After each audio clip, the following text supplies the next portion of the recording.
Welcome to It Takes Two. I'm Blair. I'm Chris. And today we are going to take a deep dive into our final thoughts about Madison and David. Listen, this is the last week of deep dives for Married at First Sight. As sad as it may be, it has been a long season starting from October.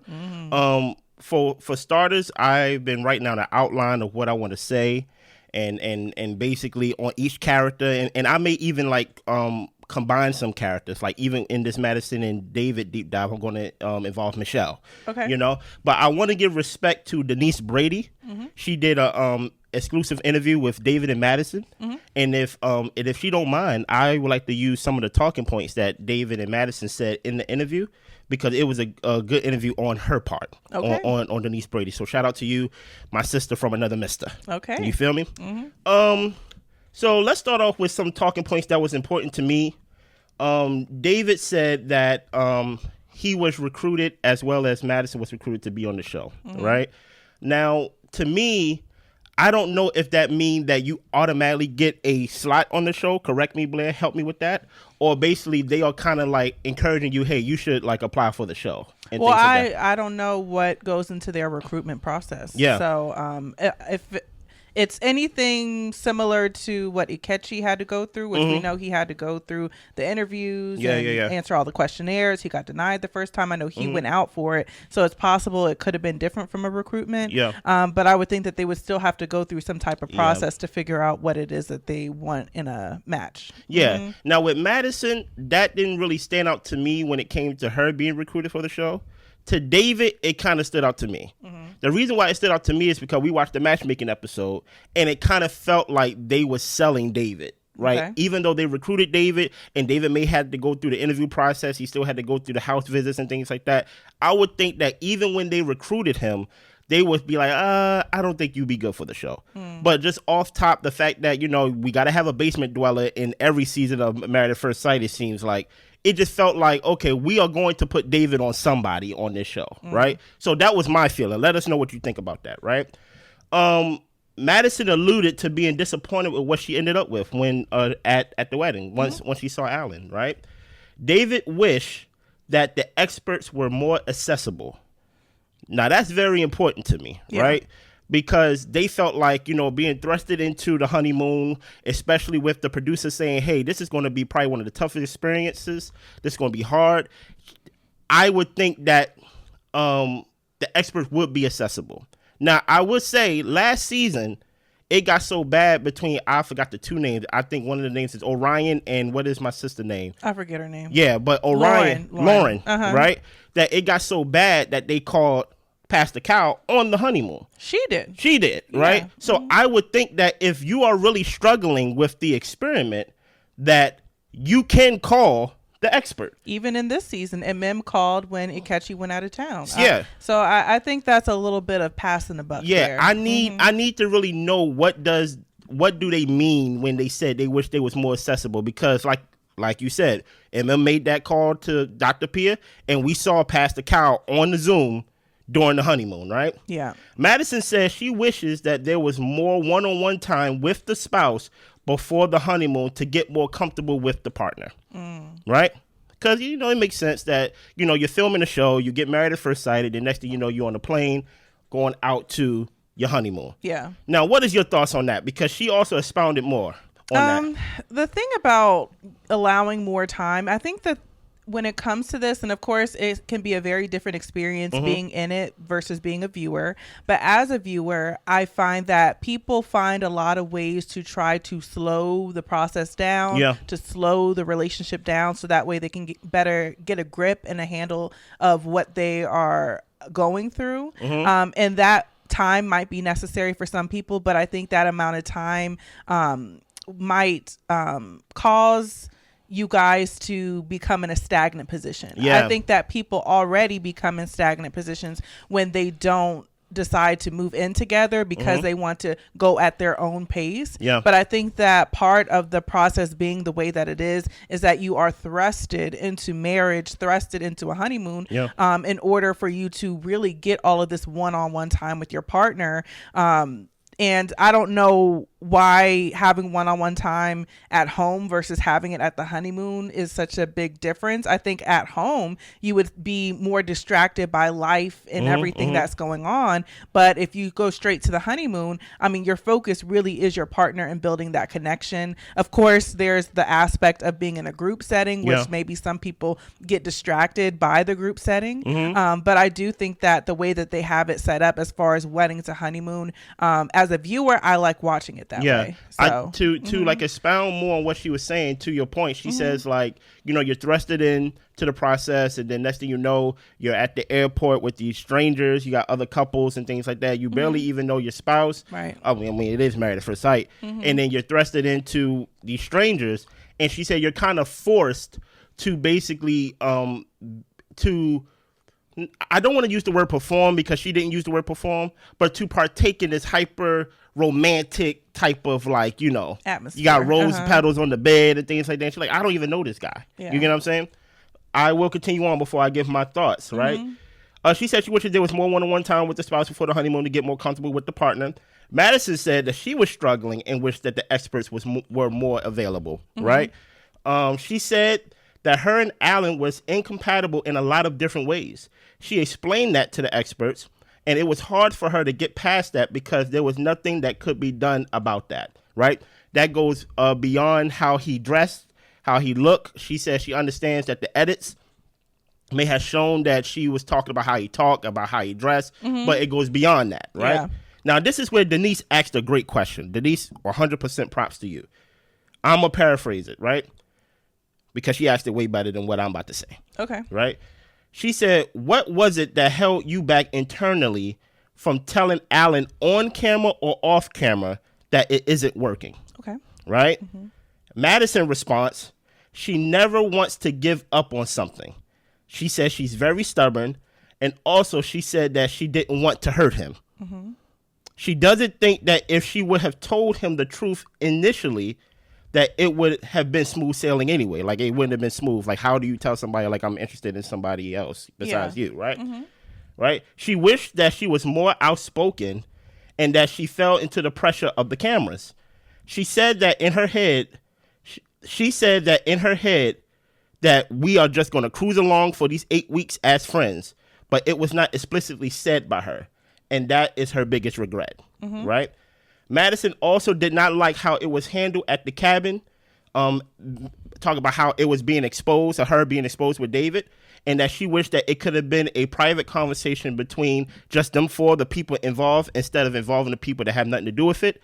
She said that when she first saw David and things like that, she was like, who is this Jason Momoa guy? Right. You know, he's over there taking his shots at the bar. And she said, that's my type of guy, and things like that. But overall, I think it was a good interview by Denise part. Okay. And I'm about to give my thoughts now. All right. So everything I'm about to say have nothing to do with what Miss Denise interview did on her channel. All right, let's hear it. Hey, Madison Davis, don't come on YouTube and start lying to folks. Hey, I think what is going on, which I find is very interesting, especially with the Married at First Sight cast and things like that, they had a chance to watch themselves, right? And then they get to do revisionist history as if we didn't watch since October, right? One thing Madison said was that she wishes there was more one-on-one time with the spouse before the honeymoon to get more comfortable with your partner. Okay, you didn't have more one-on-one time before the honeymoon, but I remember exactly after the honeymoon when you first moved into the apartment, you did not stay that night. Yeah. Am I lying, Blair? You're absolutely right. I mean, is my memory failing me? The first night, my man was in a hot tub by himself talking to a neighbor instead of his wife. Yes. Yeah. So even though the one-on-one time did not come before the honeymoon, there was time that you will have one-on-one time where you are away from the group. Right. So, like, I don't understand this whole idea of, like, I wish we had more one-on-one time to be more comfortable. Given time and given the opportunity to have one-on-one time, especially with Alan, when I think, mistake me if I'm wrong, I think something happened to where one of his friends passed away or something like that, so he was going through something. Right. But the first night, he had the camera and say, I'm here by myself. So that already lets me know that you wasn't really involved in the process. I watched the reunion and we reviewed the reunion, and y'all couldn't even really say when did the love interest started. Yeah. Because it seemed like y'all was hiding something. And that's the unfortunate part about, like, y'all love story, is because it started on lies and it feels like you have to like say lies to cover that lie and then lie to cover that lie, and then even omit some information, right? Because the real story may be really grimy. Like right now, it feels like and truth be told, I hope y'all happiness and things like that. I'm not wishing that something bad happened to y'all. I'm actually happy that y'all found each other. Yeah. But when I watched this interview, and my thoughts all along was, oh, y'all could have really waited throughout the end of the process to get together. Y'all did not have to go behind y'all spouse's back. I understand that David, he also said throughout the interview that with Michelle, it was very hard talking to Michelle. He said that Michelle would be in her room, door closed. He at times, he didn't even know she was home. Right. You get what I'm saying? And I can understand that. But that's why my sign says what it says. Staying faithful is a choice. And I believe that even though this may be a true love story, and even though I do wish y'all the best, and I wish that y'all have a successful relationship, I feel like we should not have been privy to, as viewers, to watching y'all. Once y'all decided to cheat on y'all spouses and be with each other, y'all should have been asked to leave Married at First Sight. Right. What are your thoughts? I guess for me, overall, I'm pretty much over the David and Madison saga, which I'm sure a lot of our viewers are. I think at this point we've kind of like beat it into the ground that the way they got together was grimy. And that they continue to reframe the story in order to paint themselves in a better light and to kind of shift the conversation in a way that I think might add a little bit more depth. Help me. Is to just kind of talk about what it means. What does accountability mean? Help me with that. You know what I mean? And the way that I look at it is that even through this interview, I'm finding all these instances to where they seem to be pushing off accountability, responsibility for their part in the process. And I think that especially when it comes to Madison, saying that she didn't feel like, what did she say exactly? She didn't think that if she would have told Alan the truth initially, that it would have been smooth sailing. So I think that's more honestly of an integrity issue. I think that's more of a thing to where, because the honesty is going to be challenging or it's going to force you to have conversations you might not want to have, you're willing to coast and smooth sailing as she wanted to do without actually having the conversation with the person that was being dragged along in the process. So I think that goes to even when we see her sitting down with her dad and having conversations, it seems like her dad doesn't feel comfortable to tell her about herself. And maybe it's just on cameras. We don't know these people, but he, took in the information on where they are now that they moved in together. And he was like, okay. But when it came to the cameras, he told us it's a bit premature. So I think that when it comes to, Madison specifically, there's a lot of explaining away and putting accountability on experts not being there, when, including David as well, when you guys have their numbers, you guys have the opportunity to reach out. We've seen it on multiple seasons. Even on this season, we've seen it with people. So I think it's the fact that there is an issue of not only them, but a lot of people when it comes to Married at First Sight, not wanting to, number one, consider the marriage a real marriage that you actually have to put effort and communication into. I think that a large part of it is people coming on here and just wanting to, have their own reasons for being here. There could be a plethora of reasons, whether it's fame, attention, wanting to do something just challenging and adventurous. People have their own reasons. But I really do think that when it comes to Madison and David, we're not going to get any clearer information. I'm glad that we, you looked at the interview and was able to kind of pull some information to kind of, I guess for me, it allows me to see, has their mindset shifted since the showing of the show? Have they been able to take accountability for things? And I will say this, David apologized to Michelle. He did. I'm not trying to come down on anybody in that type of way. But I think that even the way that they retell the story, it's, if this was this way, then I wouldn't have done this. It's weird, right? If this was that way, then we wouldn't have ended up here. But Or even her thinking that if she didn't think that having a conversation with Alan would have had any impact on the attraction or whatever issue she was having. So to me, it sounds like it's more of a contestant issue versus a process issue. But I will give it to them. There may be things within the process that needs to change because it's not a very successful process. It's not. So I'll give that to them. But seeing that their mindset hasn't shifted in all these months, even watching themselves back in a lot of ways, I think it's just kind of just who they are, you know? And that's the thing about it. Watching the interview, you could definitely feel like at least for me watching it, that they can be likable, at least David, right? Because they chummy, you know, they laughing, they seem very laid back and things of that nature. But the thing about it is, once you lie one time, it's kind of hard to believe anything you say after that, right? Yeah. So as David says, you can believe what you want to believe. That's facts, right? And that's facts. And what you said, Blair, is 100% facts. One thing that you said is an integrity issue, to where you said, Madison, that she basically did not feel like, you know, to paraphrase. Hold on, where is it? That she doesn't think that if she would have told him the truth initially, that it would have been smooth sailing anyway, meaning there's no easy way for him to digest that, you know, that my wife is into somebody else. But the truth is the truth. Or maybe even that she wasn't into him. Maybe that was part of the honesty she didn't want to. And that's the thing. And that's the question that Denise asked. Yeah. Like, why was there not conversations on camera and off camera about, hey, I'm trying, but this is not working. I'm not into you, and it's not going to work. And my thing is, yes, the experts can be involved more. But with the time that you was allotted with the experts, I ain't see you be honest with. You said more about Alan, about why it wasn't working in this interview and things like that, than you did in the actual interview or what we saw with the experts. Okay. So it's like, hey, I did not hear you say, I am not attracted to my husband and I do not know if I can finish this process with him. All I kept hearing is, I'm going to try, I'm going to try. But then we get to see the edits of you coming in 3 o'clock in the morning every night.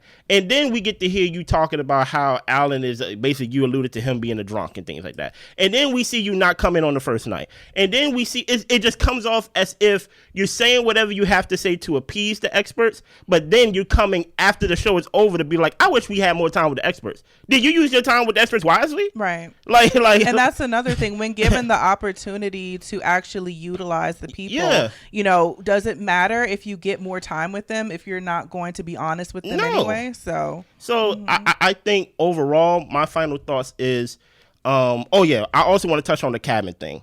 She wished that Madison did not like how it was handled at the cabin, basically how it was exposed. She wished that it could have been a private conversation between them four instead of involving people who had nothing to do with it. Meaning that she said she watched the episode and she said she didn't like how basically Michelle was going and involving Camille and involving MM and things like that, and basically trying to play detective. And I'm like, hey, Madison, you knew that you and David had a fling. Why didn't y'all initiate the conversation with y'all spouses? Right. So it's like, even though when you don't initiate, you can't be the one also saying, well, I don't like how that happened. Exactly, because there's at no point did you actually take control of the situation in order for it to be something that you would prefer how it to go down. Of course, you can't control Michelle, who she talks to, or the production, you know, pulling the truth out of you and all that type of stuff. But like you said, if you guys really wanted to sit down and have a conversation together, you would have. They could have, but you didn't. You didn't want to. And to your point, Blair, they held all the cards in their hand first because they was the ones secretly meeting up for gems. And Michelle confronted them multiple times. There were so many opportunities to just say what it was. And even if she didn't feel comfortable saying it by herself, she could have said, hey, I think we all need to get together and talk. Yeah. But like you said, you know, if you're going to sit back and not speak up, then things are going to run how they run. They're going to happen how they happen. And one thing David said about that situation with David, he said he take accountability. But like, even when David explained this, I was like, I don't really know what that means. David. David said when he sent the text to Michelle by mistake, Michelle did not acknowledge the text at all off camera. So he said, like, why are you basically acknowledging the text on camera and not off camera? Like, it just seemed like you didn't care about the text, but now you kind of want to show off on camera about the text. At the end of the day, you sent the text to the wrong person. And even though Madison said she did not get the text, once she heard about the text, she said that could have been for me, but you knew it could have been for you.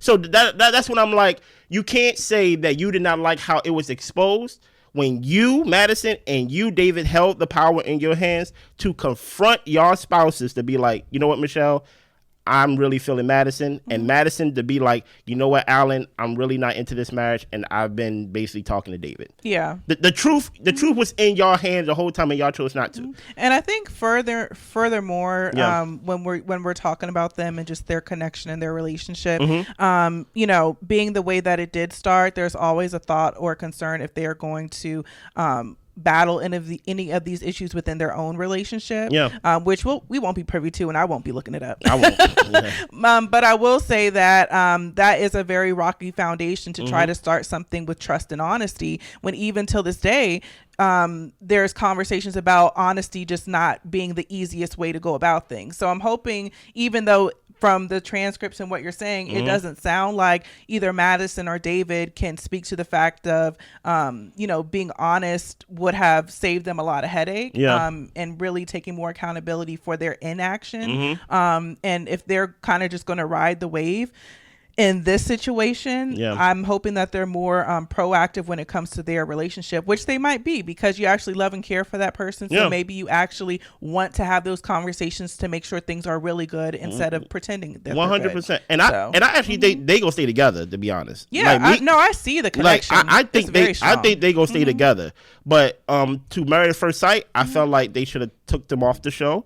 If you go take marriage seriously, they have to do it as a production team to take them off the show. And also, I feel like being faithful is a choice, right? Even though, David, I understand you was going through hell during your honeymoon and during the early parts of your marriage, but it's going to be hard for me to believe that you shot your shot with, you look delicious, or like, you look so good that I want to eat you up. That's your first shot that comes out the chamber. I know. And then the first kiss you ever had with her was in public and downstairs in Juan's warehouse. It just seems like you're just lying to cover up another lie, to cover up another lie. To cover up another lie, to cover up another lie. And I think it's all in protection of Madison. And that's fair. And even in all the reasons, like when he was saying to Michelle, like why he did what he did, I think a large part of it was to protect her and her reputation and all that type of stuff. And it just always baffles me when, you know, they're ask questions. Just speaking back to the reunion, David is the first one to speak up. Even in the cabin when Michelle was trying to talk to Madison after everything went down, David went into the bathroom, and David was hollering from the hallway to the bathroom. I love her. So I'm just kind of like,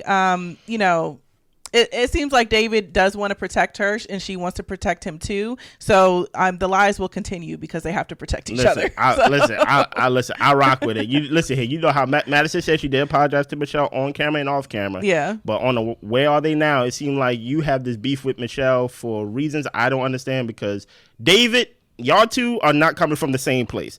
David could say like he was in a marriage that was hard for him and things like that. Madison, she said Alan is a great guy. He has great characteristics and things like that. We're just incompatible in different ways. But like I said, overall, I feel like they are going to stay together. I feel like, you know, now that the process is over, maybe now they can actually build on that foundation without cameras, and maybe it would get stronger and things like that. And it's been over a year. They live together. They're, you know, doing business together. So, you know, honestly, well wishes to them. But it just shows that the mindset hasn't changed much when it comes to personal accountability. So, and guess what? It don't have to. Yeah. You know what? Anything else? That's all we got. Subscribe, like, share, comment. I will put the link to Denise Brady's interview in our description. Good job again. And we see y'all later this week with more deep dives. Bye.